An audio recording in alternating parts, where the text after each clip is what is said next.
When we're young, we have an amazing, positive outlook about how great life is going to be, but somewhere along the line, we forget to dream and end up settling.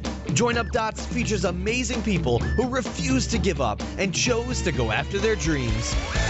This is your blueprint for greatness. So here's your host, live from the back of his garden in the UK, David Ralph.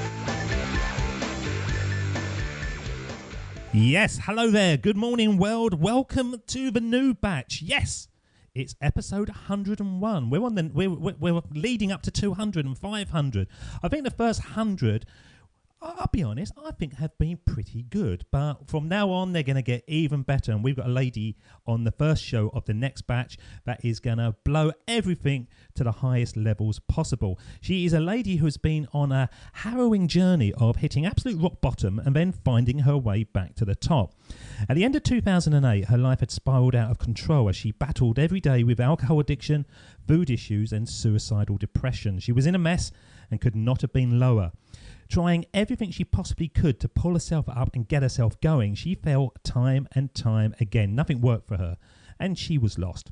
But by unintentional action, she created her own salvation as she began an amazing transformational program called 3x3 Mediation, which has changed her life and the lives of her clients time and time again.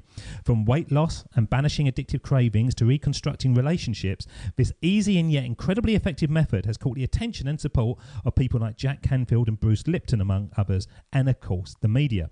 Now, with a day filled with writing, public speaking, coaching, and it looks like being madly happy, I'm delighted to have her on the show today. But the questions are, how did she change her life so dramatically on something apparently so simple? How did she thankfully not enter into the suicidal actions that would have meant that the world would not have the gifts that we now have from her? So let's find out these questions as we bring onto the show to join up dots, the one and only motivational happiness guru, Dina Proctor. How are you, Dina? Hi, David. I'm fantastic. Thank you so much. It's lovely to have you here. Life is sunny in your world, I assume. You've got the American twang. So whereabouts are you? At the moment, I'm in New York. I spend about half my time in New York and half my time in the Los Angeles area. So this time, I'm East Coast. So what does New York give you? Because I enjoy New York. I've been there sort of numerous times, and it's a crazy world, isn't it? So what does it give you that it doesn't on the other side of America? Well, first it gives me my family, and my sister keeps making the cutest babies, and so I need to spend more and more time here so I can be with my family as it grows and expands. Do you know how she's doing that, Dina? Do you know how she's doing that? I think that's for another kind of episode show, but I do. if you can email me diagrams, because I haven't got it mastered, I'll be honest. Okay, we'll talk offline. I'll share everything I know about that. Yeah, so I love spending time in New York because it gives me a different energy, a different vibe. I get to spend more time with my family, and I'm creating, business relationships and have client relationships out here in New York and in New York City. So that's fantastic. And I've been living in Los Angeles for the past 16 years or so. So I'm pretty well established out there as well. I like splitting my time. I like kind of having the energy of both places, both cities. I think that's the perfect thing, isn't it? When you get a little bit bored of one place and you go over to New York and you don't have to pay sort of hotel fees. You've got your family. And I imagine all the washing's done for you and the dinner's on the table. Is it that kind of situation? Well, I wish. She's too busy making babies. That's the problem. She's not looking after you. Well, I'm more of the helper-outer, I guess you could say. I like to contribute, help out, and provide where I can. So I'm the giver when I'm over here. Well, your life has been a roller coaster. As I said, it was quite a hard introduction because there's certain areas of darkness, and I'm looking at a couple of pictures of you at the moment, and you're just radiating happiness. I can't imagine really that you was ever in that sort of dark state, but you obviously was. Can you sort of tell us about how that actually happened, how you got to that point in 2008 when you had hit rock bottom?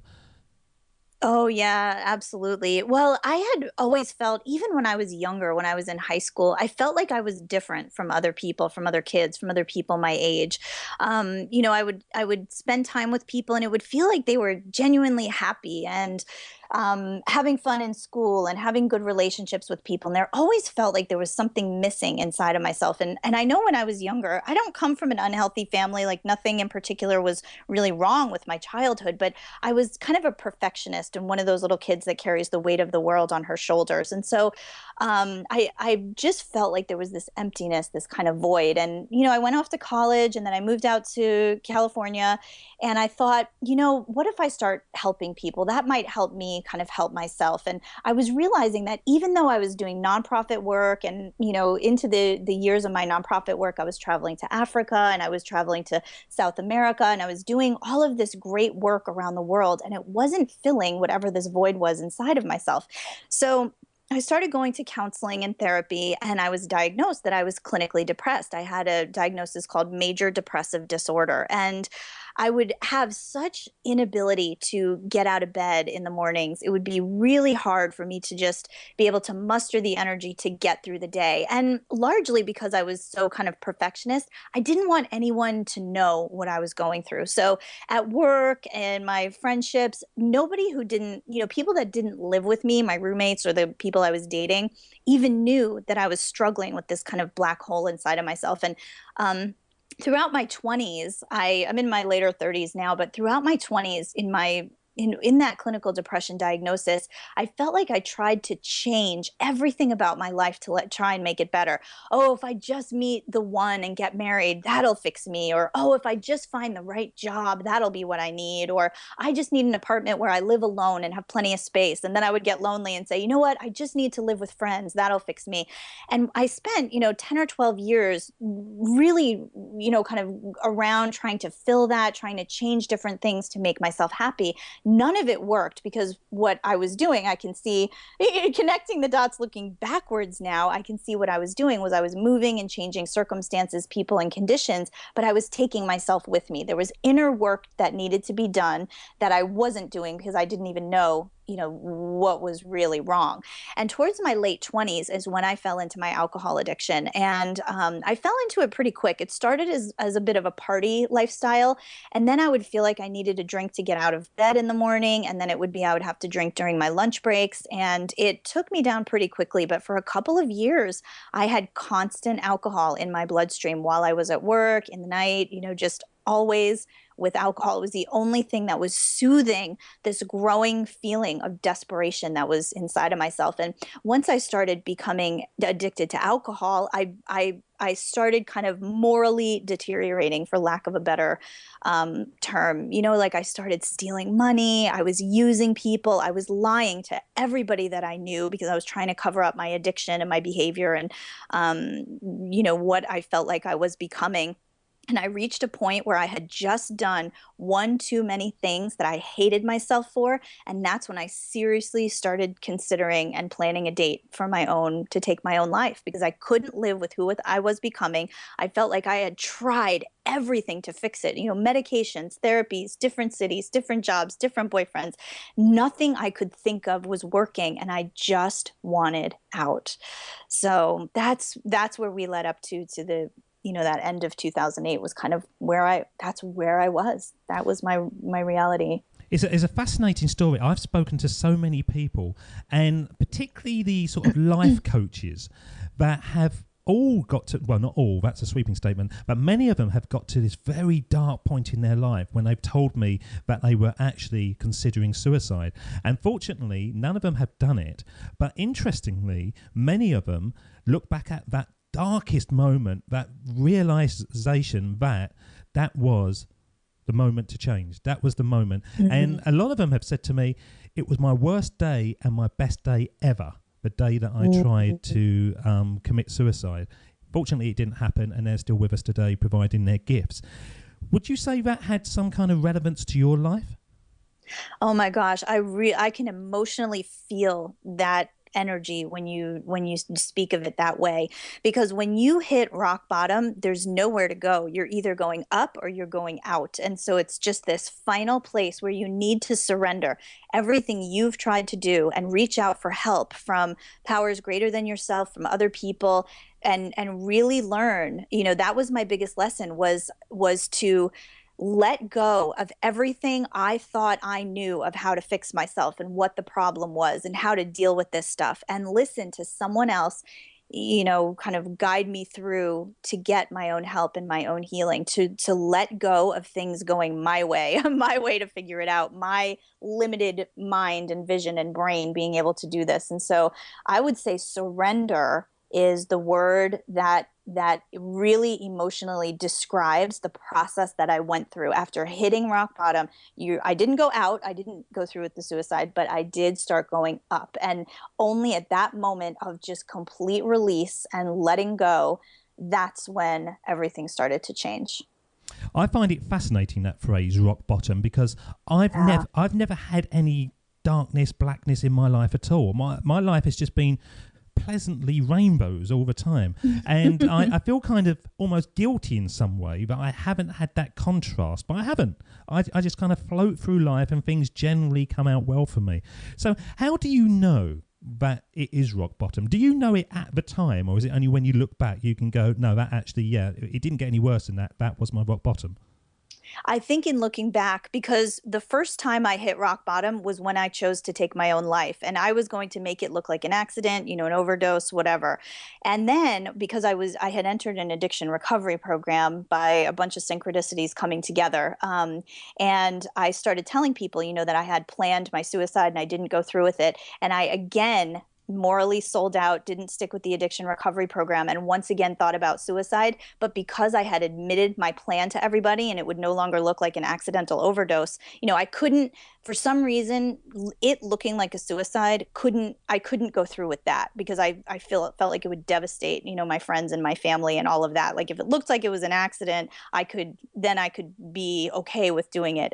I know it's the behavior, the mind of the suicidal alcoholic that I was in probably doesn't make sense to maybe you or people listening in, but that was my reality. So that first time of planning my suicide, choosing a date, I thought that was my rock bottom. But after I then had that option off the table, it was like my rock bottom had a trap door and I fell down even further. So it's in the hindsight that I look back and say that was my lowest point, and that was where I gave it up and surrendered and turned my life around. And I think for different people, I think people don't necessarily have to hit, rock bottoms are different and they're subjective.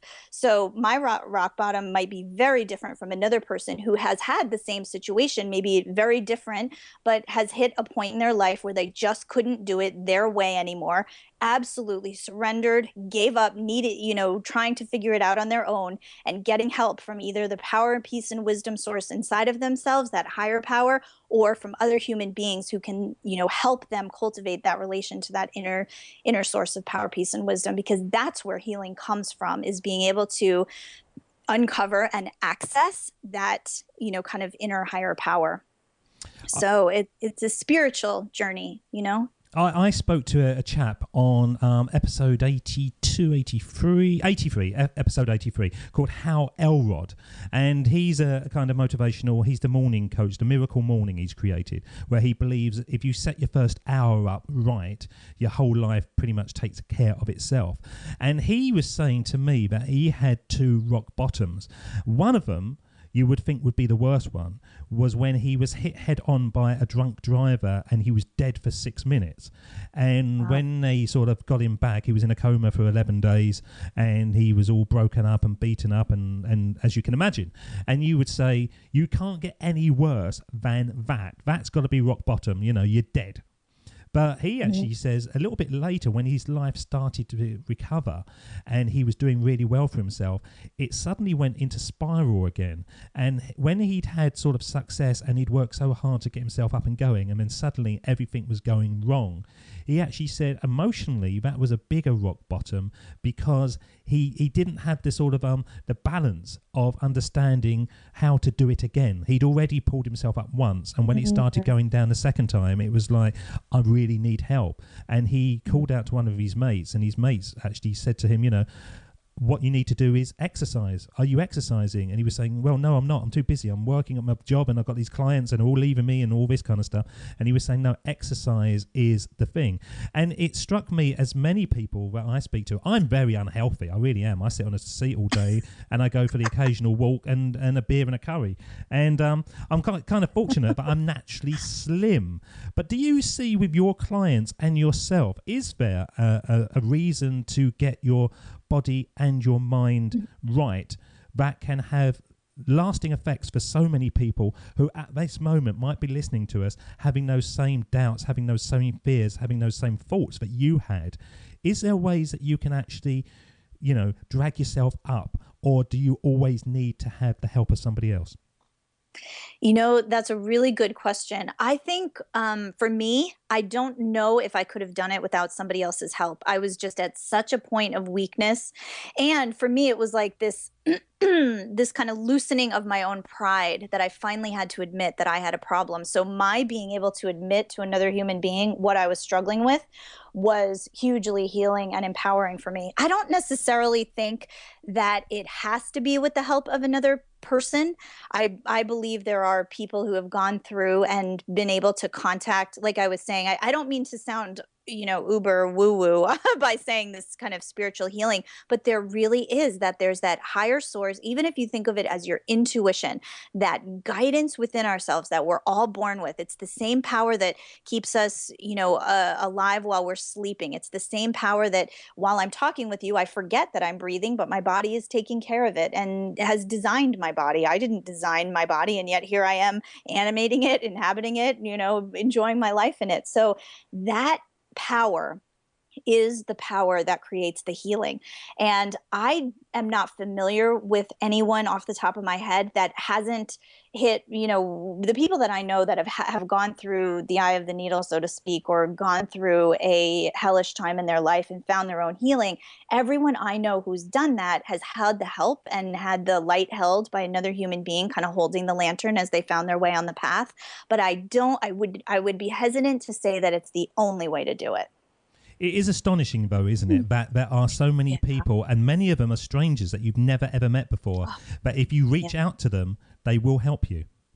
Yep, because they understand. And that's what I am, too. It's like I get where these people people who are struggling with depression, or even, most of my clients now they're not suicidal alcoholics. I'm working with people who are struggling with, 20 pounds they've been trying to lose for 20 years, or they want to manifest their dream job, or they've constantly been in debt and they want to get out of debt and have a healthy financial relationship. So it's, it's different levels of problems or difficulties, but all of us have something in our lives that we would love to have the light shown on, that we'd love to have a breakthrough or a healing in, or, kind of something like that. So for some of us, we need to go down and kind of hit that rock bottom.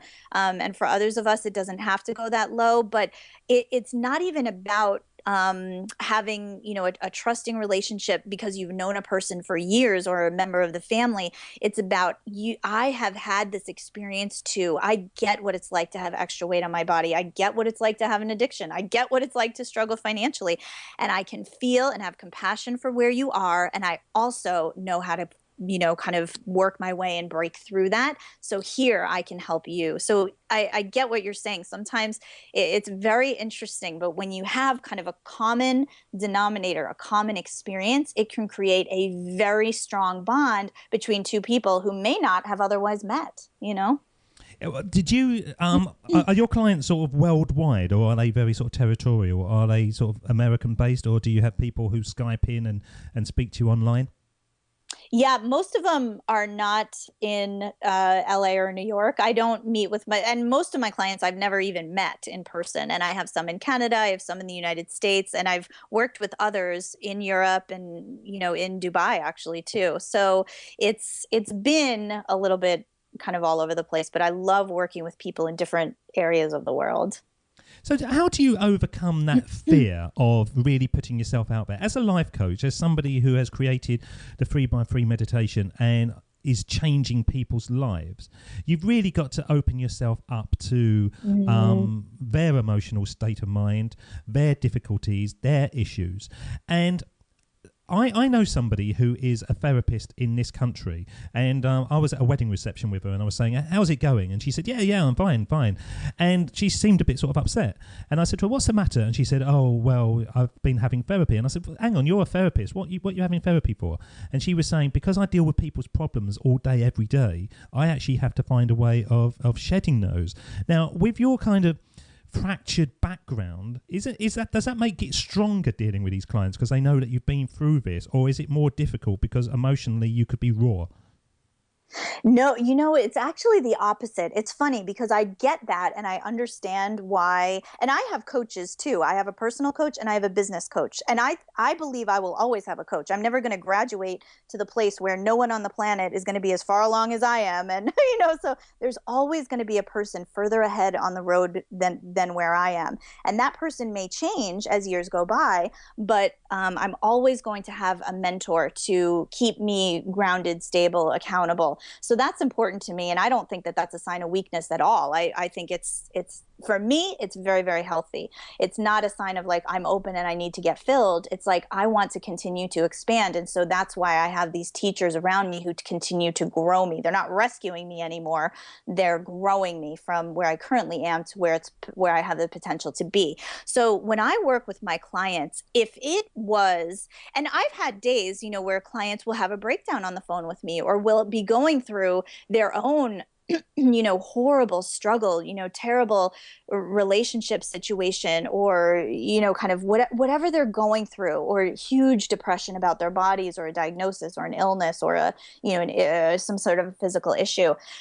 But if I wasn't able to, it's kind of the question of, if there was a doctor going into a hospital that was full of people with measles, and the doctor walked in and immediately got the measles too, he's not really of good service to anybody, right? He's got to take measures to keep himself healthy so that he can be the beacon of light. He can be the beacon of health. And so that's kind of how I see myself. I'm not a doctor, but I try to be the stable, grounded, connected presence. And so I don't get dragged into other people's drama. Like, I get it. I've felt it before, but I have experienced my healing to such an effect that it doesn't really rock me emotionally very often, that I get kind of drained or thrown off or, battled off my rocker. And I do a lot of self-care practices. I always do my meditations in order to keep my channel to my intuitive guidance open. But it's very important to me to recognize and have compassion for a person who might be dealing with something. But kind of like, if I got the measles too, if I got dragged into that and, it took me down, I'm not good for either of us anymore. So that's important to me, is to maintain my health and connection. My mentors do that. My meditation process does that. And my willingness and wanting to be of service to the world keeps me at a place where I'm grounded and connected, because only from that place, like if my power cord falls out, if I get too far away from where my outlet is and my power cord falls out, like my plug into how I charge my own batteries, if I disconnect from my source of power, I don't have anything to give anybody else. So it's primary for me to be plugged in and centered. And then working with my clients comes only after that, because that's only where I'm of service to them anyway, is when I'm in a healthy state of mind and being. So what you're saying, in airplanes, when the mask comes down, you put it on yourself first. Exactly. Yep. So when you were in this kind of state, because I'm interested in how you went from the sort of dark part to finding your salvation and the meditation and all that kind of stuff. What career were you actually doing at that time? Were you in corporate land? Yeah, I was an executive assistant, kind of administrative office manager type of thing in corporate America. And I sure was. I know it was, kind of a busy, normal corporate, kind of every job like that. Yeah. Because I used to work up in the city of London for many, many years, and that is a boozy environment. It really is. And you would go up there in the morning and you would work till lunchtime, and then you'd go off at lunchtime and you'd have 5 pints of lager or whatever, then go back to work, but kind of plan for your drink in the evening, and then you sort of go home, and it was that kind of thing. And I look back on it now, and I think to myself, how could I have functioned? You know, how can I function? Because five pints now in an evening is me gone for 2 days afterwards. But that was just kind of how we did it. And I imagine in the sort of it's not so prevalent over in America. I've never seen bars being full at lunchtime like they are in London. So when you were drinking at sort of lunchtime, how were you not looking unnormal, to use a phrase? I really honestly have no idea how I never got caught, because I've been at work in a total blackout, not remembering anything that I did. I wouldn't go out really at lunchtime and drink. I would go back, because I was living close to where I was working. So I would just go back to my home and, you know, have a couple vodkas before I went back to work. But there were times when I was at work and I couldn't remember a thing. And I have no idea how no one didn't recognize that. The only thing I could think is that, first of all, no one was expecting that. And second of all, everybody was just so consumed with what they were doing. And my job was largely independent. So, you know, maybe for some reason people just didn't know. And you know, it's funny because when I went back and talked to the people in you know, my former, you know, jobs or whatever, where I had been drinking during the day at work, everyone said we had no idea. So sometimes we think we're hiding it, but really we're not. We're not doing such a good job of it, but really no one knew. It was just crazy. But yeah, really crazy. I think it is a different cultural thing, because nobody else was doing what I was doing with the drinking, and I was hiding it, and I was, very different. Yeah, in London, you would have got promoted, I promise you. I was just in the wrong part of the world. You was at the wrong part of the world. You would have fitted in nicely. Yeah, it's a terrible thing. So what was it that pulled you up? As I said in the introduction, it seems to me it was unintentional action. Yeah. You tried time and time again, nothing worked, and then suddenly you stumbled across this thing which has become your salvation. It has changed your life. So what was it that made you think, hang on, I'm onto something that's going to instill power into me and recharge me like I haven't had? Well, here's kind of how it happened and why I say it was unintentional. When I had planned a date to take my own life, it was going to be a Saturday. And on that previous Sunday evening, so 6 days earlier, I had decided, you know what, I'm going to go to work this week, get everything in order so that when I do my quote unquote accidental overdose next Saturday, everything will be in line. You know, I'll get my paperwork here in order. Like, everything will be okay to leave behind. That's madness, though, isn't it? That seems loon. I would have let everything go to pot, really, and then done myself in. Why did you want to tidy everything up?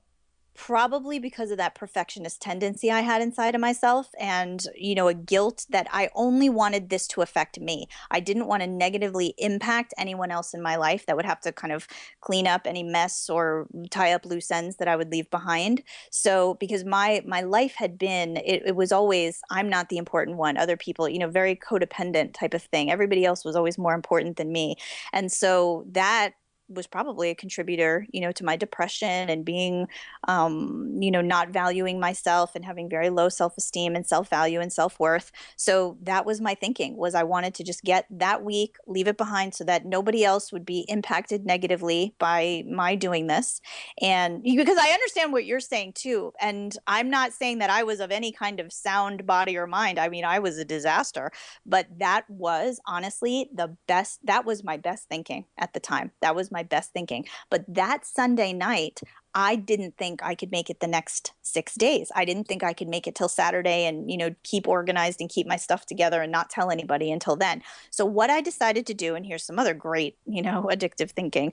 I decided that I was going to go to a recovery center, because there was one that I drove by all the time, like kind of up the street from where I lived in Santa Monica, California at the time. And I thought, you know what? I'm just going to go over there because I want to see what like real drunks are like and real people that have destroyed their life, because that might make me feel better about myself. That was what I was thinking. Like, I did not know that I had the addiction. I didn't think that it didn't even occur to me that I would have belonged in those rooms. And what I did was, that week, those 5 days, I went to that recovery center, and I couldn't believe when people were telling their stories. And I thought, oh my gosh, he did that. I've done way worse than that. And she did that, and she thinks that's bad. I've done way worse than that. And it started occurring to me like, oh my gosh, there's no way I could belong here. Could I really belong here? And I would just sit in the back and cry and cry and cry. And these women would sit around me and they didn't even say a word. They just said, keep coming back. It will get better. We promise it will get better. And they would hand me tissues and kind of keep me, they didn't ask me any questions. I'm sure they could tell that I was drinking, but they didn't even ask me to stop drinking. They didn't say anything except come back tomorrow. We will be here for you. And it just felt like there was an essence of something there, like a comfort, a love, something there that kept me going. And when that Saturday came, I went, to the recovery center. I thought, am I going to do this thing today? I had everything lined up. I had taken care of everything I, thought I needed to take care of before I exited the world. And I just thought, am I going to do this thing? And it occurred to me, you know what? There's something there at this recovery center. I'm not going to do it today. I can do it tomorrow. Tomorrow's Sunday, no big deal. It's not right for me to do this today. Maybe I'll do it tomorrow. And I lived for about almost 3 months of saying, I can always just kill myself tomorrow. I can always just do it tomorrow. And what they would say at the recovery center, they would say, don't drink today. Just for today, don't drink. You can drink tomorrow, but don't drink today. And for me, it was, I won't kill myself today. I can always do it tomorrow, but I won't do it today. And sticking around that program and really, it took me, like I said, about 3 months to come around and recognize, like, I need to quit drinking. This is where I belong. These people are telling my story. Like, these perfect strangers understand me from the inside the way no one in my life could, because they don't have this addiction problem. And I didn't even think I'd had it either. And so to kind of get to the solution-oriented part of this, after my 3 months, I finally just, I hit my rock bottom. I hit my rock bottom again, and I surrendered and I gave up. And I said, okay, I'm willing to quit drinking, and I'm willing to listen to what this program has to say. And so this woman I chose to kind of coach me through the program, you choose somebody to help you through it. And it's just a normal person. It's not like a person in any kind of authority, just somebody else who's gone through the program too. And I was just, she was so comfortable in her own skin and who she was. And I thought, my gosh, if I could ever feel that comfortable speaking in front of a room of 50 people, I mean, I want to be how she is. I want what she has. So she told me she would bring me through the program. And her first instruction to me was that I needed to learn to meditate. And I remember looking at her like, what the heck kind of homework is that? That's ridiculous. What am I supposed to sit there in this like floaty weird way and just stare at the ceiling and suddenly I'm going to be healed? Like, that's dumb. I'm not going to meditate. I don't even know what that means, and I don't believe in God. Like, I'm sorry, but no. And she just looked at me and she said, doesn't look like your way is working. Why don't you try mine for a while? And I mean, what could I say to that? She was totally right. So I said, all right. And can you say that again? Because that's such a key point that I want our listeners, that might have gone past them. So say that statement again, because that's hugely powerful, isn't it? Yeah. She just said, it doesn't look like your way is working. Why don't you try mine? And what do you think she truly meant, and why she said that to you? She said it, I believe, because she understood my thinking, in that I can solve my own problems. I got this under control. Get out of my space. I know how to fix this. She had been like that too, kind of a self-will type person. That's what I was. And she recognized that, but held her ground in like this tough love kind of way. And I believe that that's where it came from. It wasn't condoning. I mean, it wasn't condescending. It wasn't, I have the solution and you don't, so shut up and I'm the authority here. It was just like this. It was just a statement of fact. She just said, look at what you've done so far. None of it is working. Why don't you try my way for a while? This is something you haven't tried before. Why don't you try it before you bash it? Like, that was where she came from. And it was like this no nonsense, tough love type of way. And because she held her ground with me like that, because I hadn't encountered much of that in my life, where somebody really held their ground when I balked up against something. And that, like, something about that really hooked me. And I thought, all right, fine, I'll try your way. So I said, what's the instruction? She said, all right, sit still every morning for 20 minutes and focus on your breathing. And I was like, well, I don't really think it's going to do anything, but I don't think it will hurt anything, so I'll do it.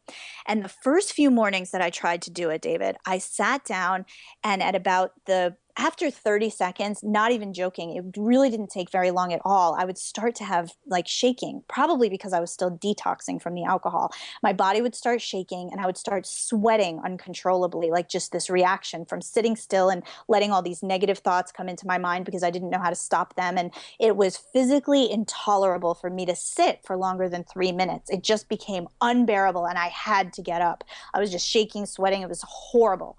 So I got up, but something nagged at me and it was like, the only thing she told me to do was to do 20 minutes and I couldn't even do that. Like, what's wrong with me? So a couple hours later, I would say, maybe I can do 3 or 4 more minutes. And so I would sit and just endure that sitting still thing until I couldn't anymore. It would be 3 minutes. It was consistently right around the 3-minute mark. And what happened after about 8 weeks of this messy 3-minute here, 3-minute there, and I was doing it so that I could total 20 minutes total by the end of the day. So I could call her and tell her, I did my 20 minutes, even though it was I did 7 or 8 3-minute sessions, but I did my 20 minutes total. And her response to me when I told her that, she said, whatever you're capable of right now is great. Keep doing that. So I did this 3-minute here, 3-minute there thing for about 8 weeks. And at the 8-week point, I came out of one of my meditations and my mind was silent. And I had never experienced that before. I didn't even know if people said, oh, my mind was silent, I'd be like, I don't even know what that means. That's not even in my language. I did not know what it was like to not have a voice in my head. And most of us don't either. Are you saying a voice or a thought, Dina? Both, because my thoughts it's like I'm not a schizophrenic, but when I have thoughts in my head, it sounds like a voice talking in there. Right, okay. Yeah. So that's what I'm talking about. So I came out of one of the meditations and it was like, I just felt like all this space around me. And I realized that there are no words in my head. And I didn't say, oh, there are no words in my head. It wasn't a thought that said that. It was just like this deep knowing and realization. And I just kind of knew that without having to articulate it. And then I was looking around my apartment and it was kind of like a veneer or a shadowing or a veil had been taken away. And I was seeing everything. Like I was so fully present in the moment and I was seeing everything as beautiful. The old beat up furniture, I was like, it's just gorgeous. And I was looking at my cat and I could see his soul. I could almost see his loving energy radiating towards me. And I was in this state when I got up from the couch from meditation. I realized that my conscious awareness was above and behind my body. It was like an out-of-body experience, except I was tethered to my body. It was just my consciousness was above it. And what I think happened now, looking back at what that was, is I believe that was my first connection where I really felt the entirety of my being, because our physical selves, like our bodies are, I don't know, maybe in my perspective from when I had that experience, it felt like my body was maybe 5% of who I really am. And we're so body focused. I thought my body was like the whole thing, but it was like this energy, this consciousness, this knowingness was this 95% of major energy that was like surrounding and above and behind and all around my body. But it was like almost that this energy was kind of animating the body. The body was just like this rental car that I was driving around rather than it being my identity. And I was in this state of no mind chatter and being above and behind my body for about 3 days.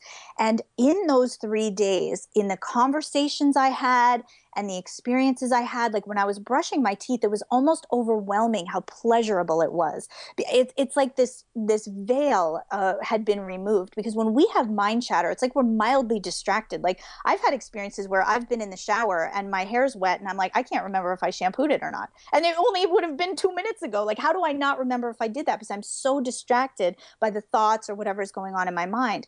Well, during these 3 days, it was like everything was in slow motion. Everything was fully present.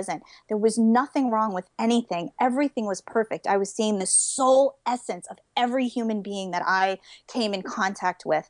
And that 3 days, it's kind of like all the lights went on and I saw all the access to not the answers of life, or it's not like I was exposed to this knowledge of this book, but just everything was obvious to me of how the world worked, and that the physical reality was only thought form become solid. It was kind of like clouds can then become liquid form, and then like the vapor can become a liquid, and then can be become solid ice. It was so obvious to me that this consciousness was what was real, and however I chose to solidify it in my world, whatever I wanted to happen with my body, with my financial situation, in my career, in my relationships, if I got it right in that uber conscious state, it would come to be reflected in my physical reality. The answers were never to manipulate physical reality in order to make myself happy. The answers were in that consciousness to then become reflected in my physical reality. I feel like I'm describing it in a really nebulous way, but it was a very obvious, grounding, practical kind of way of seeing it. It was just very obvious to me that that the physical world is nothing more than a mirror of what's going on in my thinking, in my consciousness, in my emotional state. So there's a video that I've watched on YouTube, and I was desperately trying to think what it was as you was talking, and it starts off with a chap called Bob Proctor. Oh, same surname. He's not related, is he? No, but a lot of people think he is, so now he and I have a running joke. Oh, right, you actually know him, because I know him now, yeah. Oh, right, yes. It just dawned on me. And it starts off with him, and he's talking about how everything is energy and everything is power, and how, we don't actually understand how electricity works, but if you tap the desk, it's only made up of atoms. It's just in that form. And what you were saying there struck me as very similar to that really, no matter what we're doing, no matter what we're looking at, it's only the reality that we're perceiving, and we can change that reality just by mindset and influence over that environment. Is that what you're saying? Exactly right. It's exactly right. Yep. But what was so interesting was because after I'd had this 3-day experience, I knew that these little 3-minute meditations were doing something, right? Because that was the catalyst to me having this kind of experience. So after those 3 days, my mind started wondering, I wonder how long this is going to last. This is different than it's ever been before. And that little voice started again. And then zoom, I was back in my body, right? So that was like an extraordinary experience of awareness. And it's unforgettable because of all the wisdom or knowledge that I tuned into while I was there. And what I have done since then was take these little 3-minute meditations, because when you go through addiction recovery, there are people you need to make amends for. I had to go back and apologize and return money I had stolen, have conversations with men I had dated and people I had hurt and taken from, and all of that. And the way that I prepared for these conversations and potential, returning that money, it was a real possibility they could have put me in jail. And I prepared for these, interactions with people in my meditation. I knew that if I just got to the place of absolute peace, non-resistance, and in having these conversations, that would mean I was totally connected to that, kind of higher consciousness within, that we were one. I call it like big me and little me, right? So that would mean that my physical self was tuning in and just kind of being directed by and inspired by this intuitive guidance. The voice of my intuition really is what it was. To have these conversations. And I had the most beautiful, healing, fully present conversations I've ever had in my life. Then because a lot of times when you have an alcohol addiction, when you stop drinking, you start another addiction like smoking or eating or something. And so I had started eating, and I went up 2 sizes in my clothes. It wasn't huge, but I couldn't fit into anything I wore. It was like this fake weight that I didn't need. And I just thought, I bet that this higher essence wisdom has the way for me to eat. I'm going to let everything go about what I think about bad food, good food, carbs, calories, blah, blah, blah. I'm setting that all aside, and I'm just going to get fully present every time I eat and let the inspiration and intuition come from that higher self. And I was able to shed 7 of those pounds that I had put on within 10 days. And I know that sounds unrealistic and kind of weird, and how is 9 minutes a day going to transform anything? But what it's doing is you're conscious constantly, because I've interviewed now neuroscientists, cell biologists, people who understand how the mind-body connection works. And it turns out that the physical reality, our bodies, our relationship state, that thing you were describing about Bob Proctor, everything in our physical reality really is easier than we think to change. So when I got in touch with the fact that I was tapping into my healthiest body blueprint, my body just got right on it and shed the extra weight like in no time at all. So it's not about miracles or magic. It's about let the power greater than myself orchestrate this for my greater good. And that's how I teach people. It's like, okay, you want to accomplish this in your life or this success. All you need to do is change your consciousness about it, change the way you feel about it. I work a lot with people about how our emotions work. Are we feeling constricted, contracted? Are we feeling relaxed, expanded? And being able to choose thoughts that have us feel better emotionally, because that's the indicator that we're creating towards what we want to create. If we're looking at our body and thinking, I have had these pounds on me for 20 years and I'm never going to lose this weight, that's what we keep perpetuating. But if we can find just a little crack in the armor and say, even though I've been stuck so long, I wonder if it's possible that things could change. And we just start turning it a little bit, becoming curious, becoming open, that gap can get wider and wider. And we can gradually get into positive feelings and expectations about our body. And then we experience profound healing or shedding of weight or whatever it is to make ourselves healthy. And so that's how this little 9-minute a day thing can be ultra transformative for people, because that's what I've learned from the neurobiologists and the neuro, all the understanding of mind body science is that the thought patterns need to change. And when you're constantly and consistently interrupting them 3 times a day, or even more than that if you want to, you are accelerating your transformation, because those little breaks that you take where you get centered, connected, grounded, and listening to intuitive wisdom, that becomes your new state of being. That becomes your new normal. That becomes where you make your decisions from. Everything from, what to eat at one meal, which is a relatively small decision, into where do I want to live? Where do I want to retire? Where do I want to have a career so that I can experience abundance and be of service in my life? So that's how something that seems so simplistic can really be ultra powerful in creating transformation. So for the listeners out there, basically, that might be the first time they've ever heard that. I kept up with you because I'm quite interested in all that kind of stuff. And the thing I loved about you, Dina, was you kind of started it off with, I know this might sound a bit weird, because there's so many people out there that might be going, hang on, I'm not really sure about this. But what you're really saying is, by mindset again, you are giving yourself the space to reprogram yourself.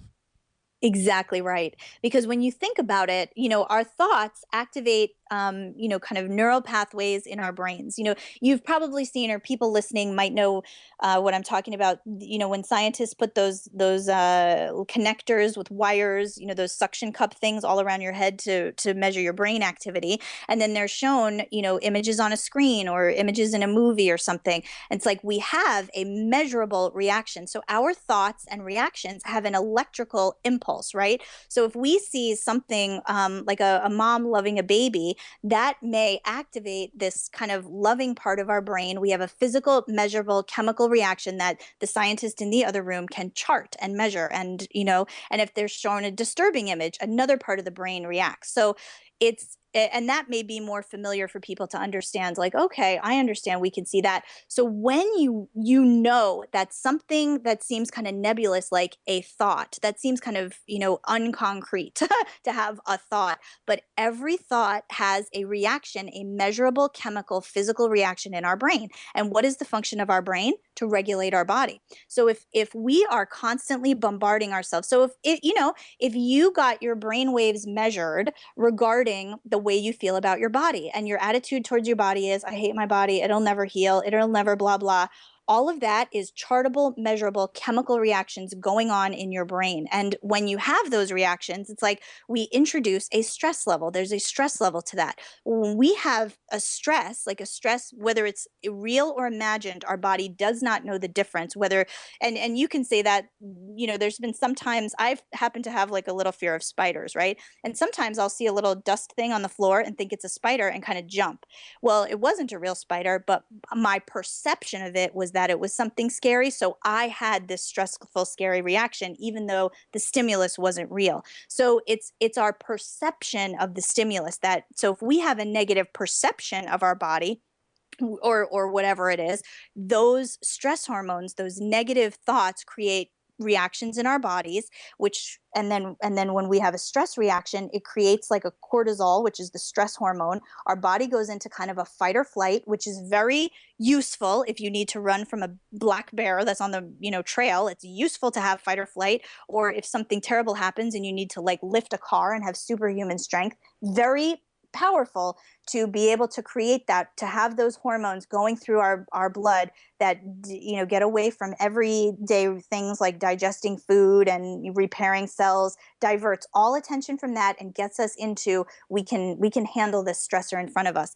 Now that's useful in times of emergency, but it deteriorates us if it's a constant way of living. It's not meant to be constantly stressful, and that's why it perpetuates, is because we constantly keep releasing the negative thoughts, release the stress hormones, and that keeps our body in an unhealthy state where it cannot repair and it cannot heal.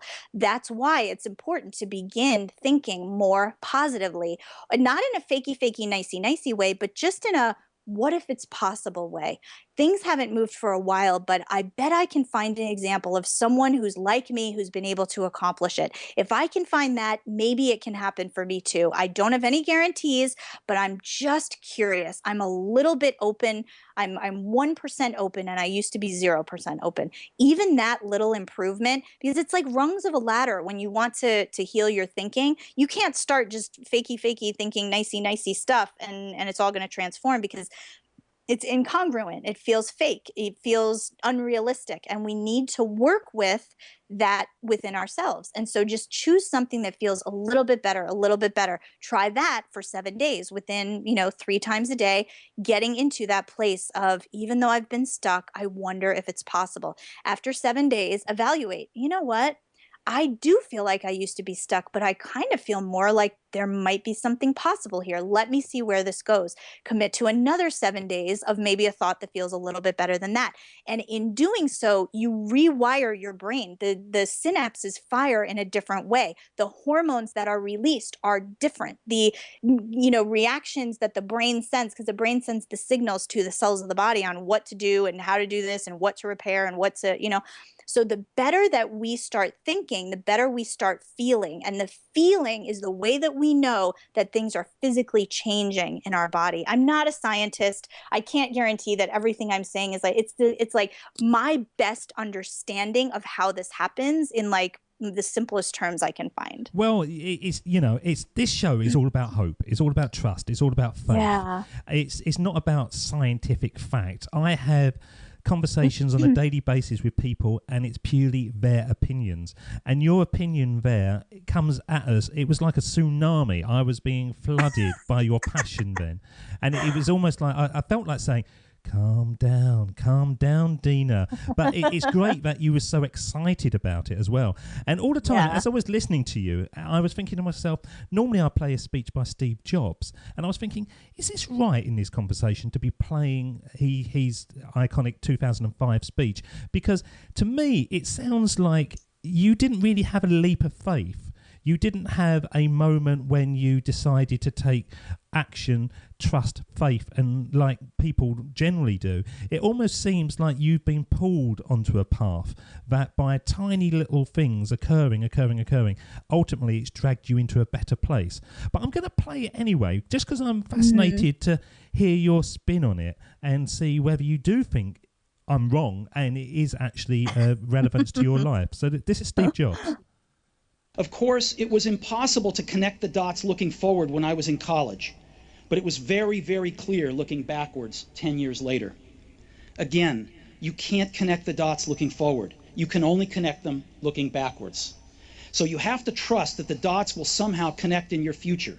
You have to trust in something, your gut, destiny, life, karma, whatever, because believing that the dots will connect down the road will give you the confidence to follow your heart even when it leads you off the well-worn path, and that will make all the difference. So what do you think about those words, Dina? I think they're fantastic. I don't think it's something I could have related to when I was kind of in my suicidal place. It would have just sounded like mumbo jumbo. But from where I sit now, I really do get it, because if I hadn't gone through what I went through, I wouldn't have a method and methodology and that can serve other people. So when I look back, even though it looked like something that was absolutely horrific, it really did have a gift. And the synchronicities that led me to take a writing class, and then that led me to meet Jack Canfield, who encouraged me to write this book, and to have the career and the message out there in a big way that I have today. I couldn't have foretold any of that. In fact, I was resistant to some of it as it came up, but when I look back, I can absolutely see how that happened. But and what Steve Jobs is talking about is believing in something, having trust or faith in something. Again, not something I could have related to at towards the end of 2008, but I get it now, because that's that intuitive guidance, that's that higher sense of consciousness, that's our deepest essence. And so that's what I have faith in, that's what I believe in now, and that's what I help people to connect with inside of themselves, so that they can kind of hone that guidance and get the answers that they need, moving forward. But he's exactly right when sometimes you can't see. And now it's easier for me to trust, because it's like, I didn't know where I was going to end up in this point, and I feel like I'm doing pretty darn good. So I'm doing worlds better than I was 6 years ago. So you love it, don't you? I love, well, you can feel my passion wanting me to kind of calm it down. Like, I get that, but it's like I have so much passion for this stuff that it just sings through me. It's so amazing to feel this way, because how I feel now is fully alive, and I never felt fully alive before I started doing the work that I do now. Good for you. Good for you. Bringing us to the end of the show, Dina, it's the part of the show that we call the Sermon on a Mic. And this is when I send you back in time to have a one-on-one with your younger self. And I'm going to be fascinated to hear what advice you would give the younger Dina, because you've been on such an amazingly difficult and tortuous journey, but you've ended up in such a wonderful place. So I'm going to play the music. And when it fades out, this is when you've got the chance to go back and have those words of advice. This is the Sermon on the Mic. Ooh,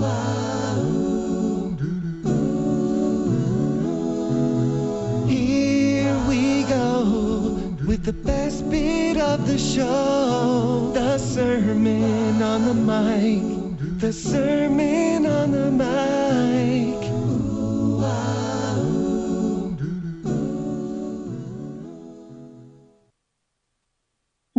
This is my time. I can feel the energy of that younger person who still resides somewhere nearby or within me. And the message that I just feel I want to tell her is, trust the process. The journey will not lead you astray. Though you might feel at some times that you just want to abort mission and get out, stay the course, stay through it. Trust the people that come into your life and that feel like they have something for you, that offer to shine the light for you. If they feel good to you, if it feels good to be around them and to let them into your world, to let them teach you something that you might not have figured out, allow them in. Stay open, stay trusting, stay open-minded, that even if things on the outside aren't looking so good, there may be some sort of bigger message or higher intention behind all of it. Take that with you as a background awareness as you go through every step moving forward every day of your life. Dina, how can our listeners who have been inspired by your passion, your enthusiasm, and the abilities you've got to help your clients, how can they connect with you? Oh, probably the best way is just through my website, which is madlychasingpeace.com. And then all my, I have Facebook and LinkedIn and Google and Twitter and all that kind of stuff. So you can find me there just using my name, Dina Proctor, and it's all linked right on my website. So that's kind of the best way, probably. Well, we will put all those links on our show notes. Thank you so much for spending time with us today, joining up those dots of your life. I know it's been quite difficult in certain places, reflecting on some of the stages of your life. But please come back again when you have more dots to join up, because I do believe that by joining up those dots and connecting our paths is the best way to build our futures. Dina Proctor, thank you so much. Oh, David, thank you. It's been such a joy. So appreciate it. David doesn't want you to become a faded version of the brilliant self you were once to become. So he's put together an amazing guide for you called the 8 Pieces of Advice That Every Successful Entrepreneur Practices, including the 2 that changed his life. Head over to joinupdots.com to download this amazing guide for free, and we'll see you tomorrow on Join Up Dots.